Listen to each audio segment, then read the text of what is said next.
Ayan po. Isang mapagpalang hapon po sa bawat isa. Ayan, I hope nasa mabuting kalagayan po ang bawat isa. Ano po? Ayan, ngayon po ay nandito pa rin po tayo sa Bible study ng FB Live every week, every day ng Bible study po natin. Ano po? Ngayon po ay mayroon po tayong mga pinag-aaralan na sa hapong ito. Nung nakaraan po, ang pinag-aaralan po natin, ito po ay continuation lang ng pagtuturo po ni Pastor Maya. Ano po? Sabi niya kasi sa title ng pinag-aaralan natin, sabi niya, 14 Purposes of Christ's Miracle. Ayan. Sabi ko nga po kanina, ito po ay continuation lang. So, nung kahapon po, ang pinag-aaralan po natin, ang number 1, ang sabi niya, make believers. At ang number 2, sabi niya po, fulfill prophecy. At ang pangatlo po, ang sabi niya, ay demonstrate God's will. Ngayon, sidetrack lang po ako ng konti. Ano po, medyo lalayo lang po tayo ng konti. Sabi niya po kasi rito, ulitin ko, purpose of Christ miracle. Yung pag-usapan po yung patungkol sa miracle. Ano po ba ibig sabihin ng miracle? Sa tagal ng miracle. Sabi niya po, himala. Tama po ba? Sidetrack lang po ako ng konti. Ano po, kasi po, nung nakaraang Sunday po, itong Sunday lang po, nagturo po si Pastor Boy at aking pong narinig doon po sa sinabi po niya. Ano po, sabi niya, naalala ko po tuloy sinabi ng pastor, sabi niya, dapat once a month may nangyayaring himala sa buhay ng isang tao, lalo na kung siya ay pastor. Hindi pwedeng walang himala. Kaya sabi niya, pag walang himala, may something. Sabihin, may problema. Kasi dito po sa Biblia, kung babasahin po natin ang Bible, marami pong himala na ginawa ang Panginoon. Tama po ba? Marami siyang mga himala, hindi lang nagpakain ng 5,000, 4,000, ano pa, yung nakalakad sa ibabaw ng tubig, nagpalayas ng demonyo, etc. pa, or bumuhay ng patay. Tama po ba? Dito po sa New Testament, pagkakaalam ko po ay 2 beses yung bumuhay ng patay. Ang unang binuhay niya po si Lazaro. Unang patay na binuhay niya. Pangalawa po yung binata na ililibing.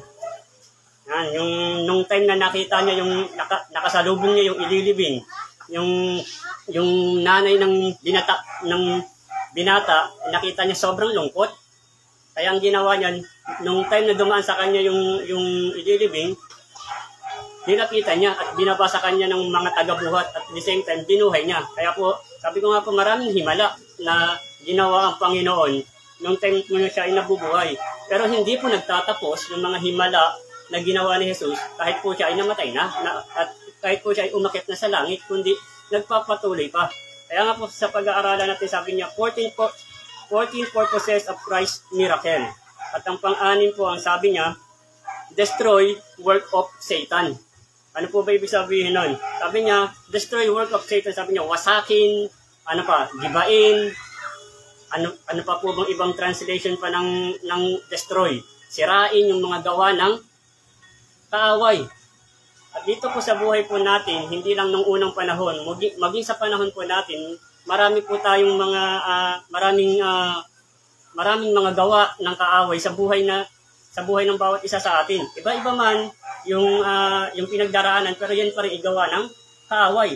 At dito po sa babasahin po natin, makipagbukasan po kayo sa akin kung meron po kayong Bible dyan, at mas maganda po kung katabi po natin ang Biblia. Makipagbuklatan po kayo sa akin dito sa Lucas chapter 13, verse 16. Ito po yung isang kwento na kung saan familiar tayo. Sometimes tinuturo natin sa Bible study, lalo na kung ang binabible study natin ay may sakit. Ayan, dito po sa Lucas chapter 13, verse 16. Andiyan na po kayo.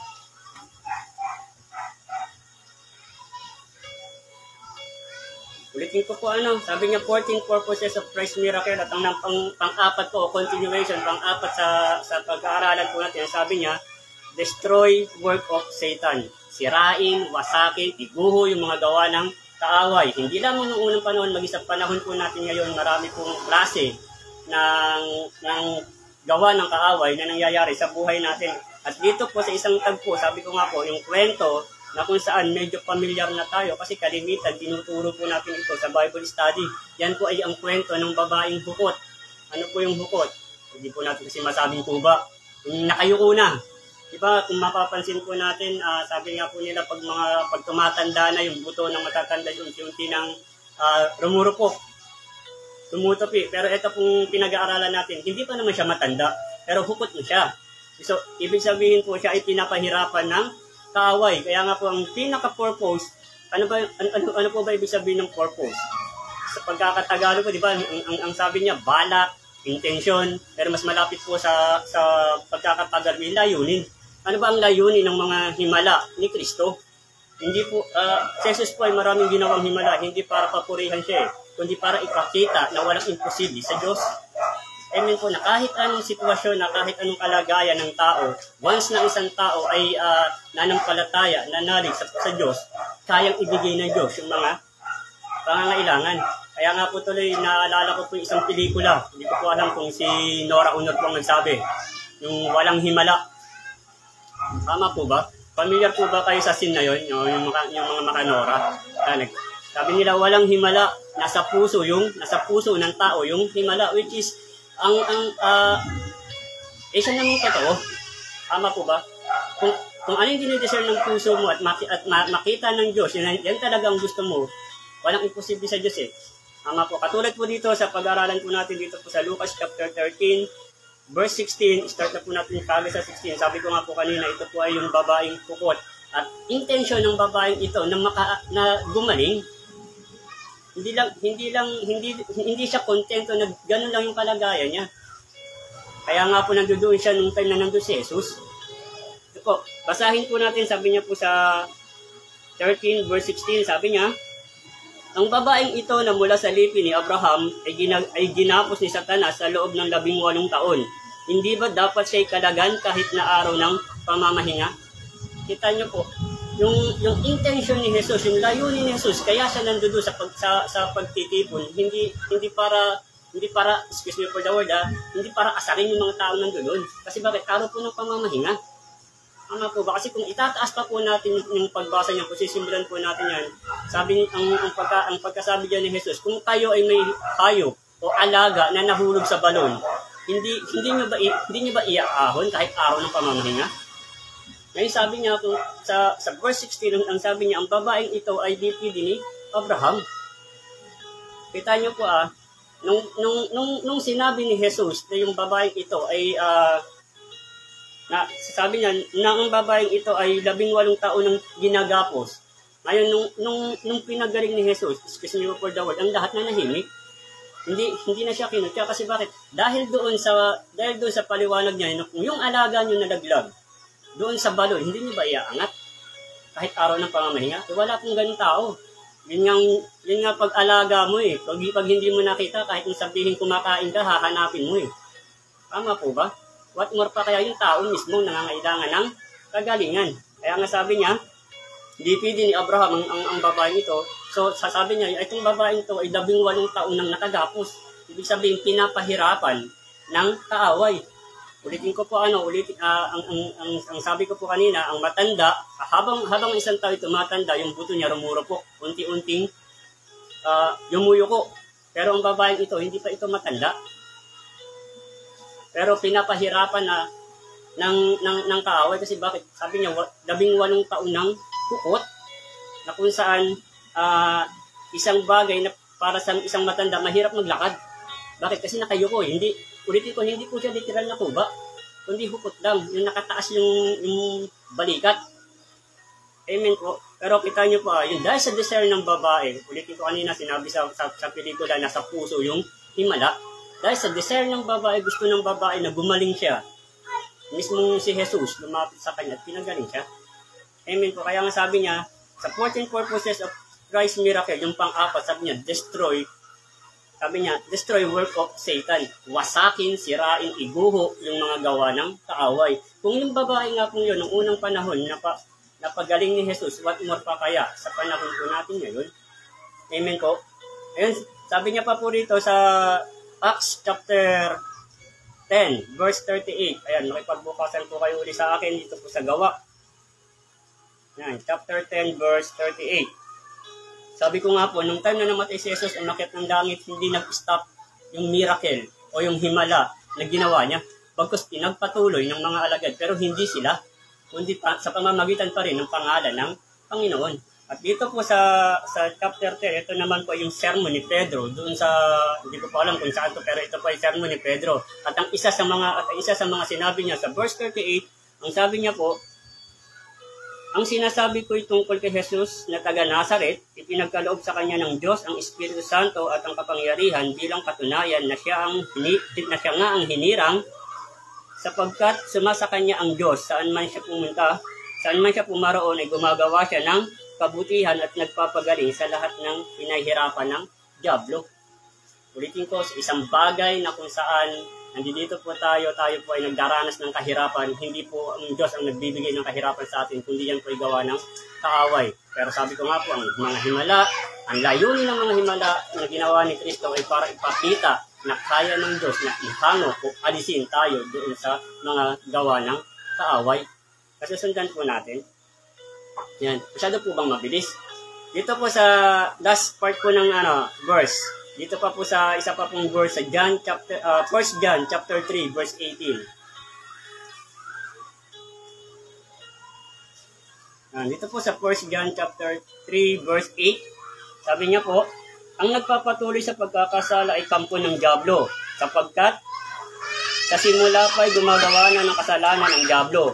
At naparito ang anak ng Diyos upang wasakin ang gawa ng dyablo. Ulitin ko po, naparito si Jesus para wasakin, gibain, o sirain yung mga gawa ng kaaway sa buhay ng mga tao, lalo-lalo na pagdating sa kanyang mga lingkod o sa kanyang mga anak. At yan po ang pang-apat sa pinag-aaralan natin na 14 purposes o layunin ng mga himala ni Kristo. At number 5, sabi niya po rito, pang-5, sa 14 purposes of Christ's miracle, ang sabi niya, sa pang-5 po, sabi niya, give abundant life. Magbibigay ng masaganang, o magbigay ng masaganang buhay. Sigurado po ako, medyo familiar na rin kayo sa verse, pero hayaan niyo po, makipagbukasan pa rin po kayo sa akin. Dito po sa John chapter 10, verse 10. Sigurado po yung iba, kabisado na, kahit hindi na magbukas. Ano po? Pero mas maganda po kung isinasagawa pa rin. Kasi iba lang yung kabisado po natin sa salita ng Diyos, yet hindi naman nakikita sa buhay ng bawat isa. Amen po. Sabi niya po dito sa John chapter 10 verse 10. Sabihin ko po sa inyo, sabi niya, kaya lamang pupunta rito ang magnanakaw ay upang magnakaw, umatay at magwasak. Naparito ako upang ang mga tupay magkaroon ng buhay, isang buhay na ganap at kasiyasiya. Ang isa sa mga gawain ng kaaway ay pumatay, magwasak at magnakaw. Sabi nga po niya lagi, ano ba yung wawasakin? Ano ba yung papatayin? Ano ba yung nanakawin? Lahat ng yan na binanggit, yung lahat ng magagandang ginagawa sa iyo ng Diyos, maging yung gagawin mo para sa Diyos. Sabi niya, kaya lamang na parito ang magnanakaw para magwasak. Magnakaw at pumatay. Ano pong wawasakin? Ano pong papatay? Yung relasyon natin sa Diyos. Ano po yung nanakawin? Yung magandang pagsasamahan natin, yung magandang samahan ng mga tao, nating mga tao sa Diyos. Ano pang wawasakin? Marami po, pamilya, ano pa. Hindi yung last po, yung physical body natin.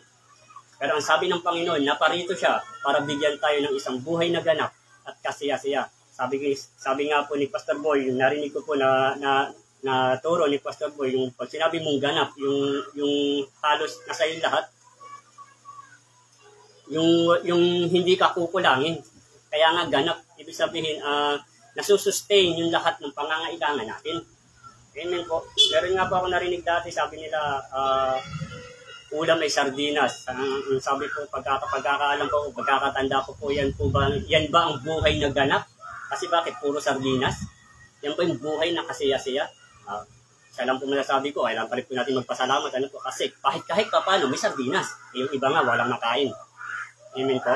Pero eto po kaya ka siguro nag-i-stay, kaya tayo nag-i-stay sa sardinas na lagi ang ulam. Kasi bakit hindi natin alam yung mga himala na binigay na sa atin ng Panginoon.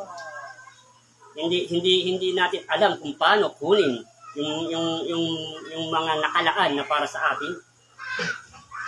Amen po. Pero ang gusto ng Diyos, noon pa man, simula pa lang, ang sabi niya, ang plano ng Diyos sa buhay natin, isang buhay na gano'n at kasiyasiya. siguro kung hindi po nagkasala si Adan at Eva, ano po, hindi po sana tayo nagkaroon ng kahirapan. Kasi nung time na nagkasala sila, saka pumasok yung sumpa eh. Tama po ba na hanggang ngayon, dala-dala po natin. Ano po yun? Yung sabi niya, para ka mabuhay, kailangan magtrabaho. Yung babae, sabi niya, pag nanganganak ka, isang paa mo nasa hukay. Ganun kahirap. Tama po ba? Pero ito po eh, dahil sa mga himala na ginawa ng Diyos, ipinapakita niya lang na, ulitin ko po, na kahit anong bagay, kayang ibigay ng Diyos, kung yung himala na yon ay dinidesire ng puso po natin. Nasusundan pa po natin. At dito po, sa pang-anim, yan, medyo mabilis po ano po. Dito po sa number 6, sabi niya, yung purpose o yung 14 purposes of Christ's miracle. Sa pang-anim, ulitin ko po yung number 4, sabi niya, destroy work of Satan. Wasakin yung mga gawa ng kaaway. Yan yung yung pang-anim na purposes o layunin ng mga himala ni Kristo. At yung pang-lima, sabi niya, bigyan tayo ng masaganang buhay. Yung ganap at walang kakulangan sa buhay. At ang 6, sabi niya po rito, sabi niya, confirm his sonship and messianic. Ayan. Ulitin ko po confirm his sonship and messianic claim.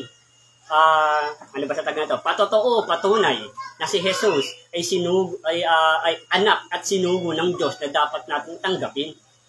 Which is, sa panahon natin, maraming mga tao na may ilang mga grupo na hindi tanggap kung ano yung kalagayan ni Jesus. At huwag na po tayong magtaka doon kasi kahit nung unang panahon pa rin naman, kahit panahon pa ng mga Hudyo, nung time na nabubuhay pa si Jesus, marami sa kanyang tutol. Marami sa kanyang galit. Kaya nga siya hinatulang may pako sa krus eh. Tama po ba? Kasi bakit? Hindi matanggap ng mga Pharisees na siya ay Diyos o siya ay nanggaling sa Diyos o anak ng Diyos. Ulitin ko, kahit nung unang panahon hindi matanggap ng tao yan. Hanggang sa ngayon naman po, may ilang grupo na hindi nila matanggap na si Jesus ay Diyos. Amen po. Dito po sa mga babanggitin ko, medyo marami po itong mga verses po. Ano po? Dito po sa John chapter 5, verse 17 to 19, 30 to 36, John chapter 10, verse 25, 36 to 38, John 14, 10 to 11, John 15, 24, John 20, 30 to 31, at Acts 2, verse 32. Pero magbuklat lang po tayo ng ilang talata. Ano po kasi kung isa-isahin po natin tong babasahin at ipapaliwanag pa, abutin po tayo siguro ng gabi. Pero hayaan niyo po magbukas lang po ako ng ilang verse. Dito po sa John chapter 10 verse 25. Ayan. Sabi niya po rito, ulitin ko sa number 6, sabi niya, confirm his sonship and messianic claim. At sa verse 25 ng John chapter 10, ang sabi niya po dito, sumagot si Jesus, sinabi ko na sa inyo, ngunit ayaw ninyong maniwala. Ang ginagawa ko sa ngalan ng aking Ama ay nagpapatotoo tungkol sa akin. Ulitin ko po, sabi ko nga po kanina, kahit noong unang panahon hindi tanggap na si Jesus ay nagmula sa Diyos.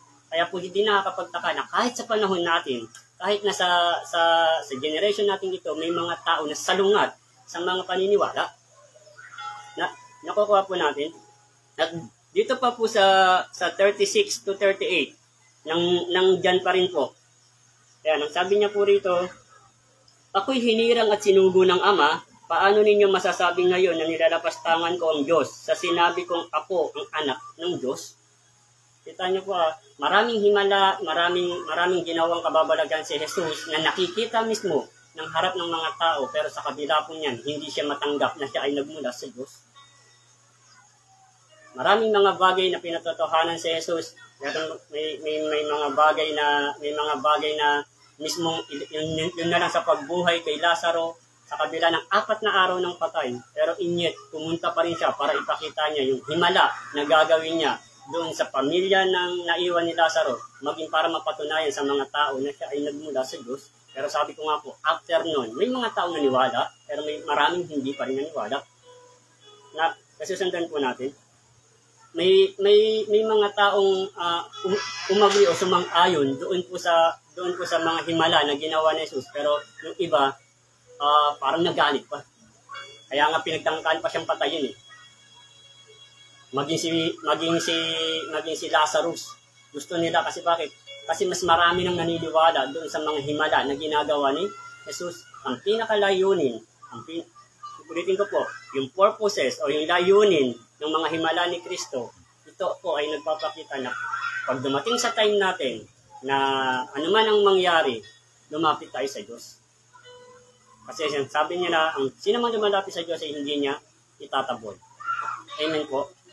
So, yun lang po mapag-aaralan po natin sa hapon pong ito. Ulitin ko po, 14 purposes of Christ's miracle. 4, 5, 6, sabi niya po, ulitin ko sa number 4, sabi niya, destroy work of Satan, sirain o wasakin yung mga gawa ng kaaway. At ang pang-5, sabi niya, bigyan tayo ng isang buhay na ganap at kasiyasiya, yung abundant life. At ang pang-6, ang sabi niya, confirm His sonship and messianic claim na kailangan natin tanggapin. Although, sabi ko nga po, kahit nung unang panahon pa lang, marami nang sumasalungat. Kaya hindi na po nakakapagtaka ngayon. Pero sa atin po, ng mga nakakilala sa Panginoon, kailangan natin tanggapin na si Jesus ay anak ng Diyos at siya yung sinugo dito po para po sa bawat isa sa atin. So, ayan po isang mapagpalang hapon po muli sa bawat isa. Pero bago po tayo mag-close, tayo po manalangin. Sige po, yuko po tayo. Ama, sa pangalan ni Jesus, Panginoon, maraming salamat po, O Diyos, sa mga oras nito.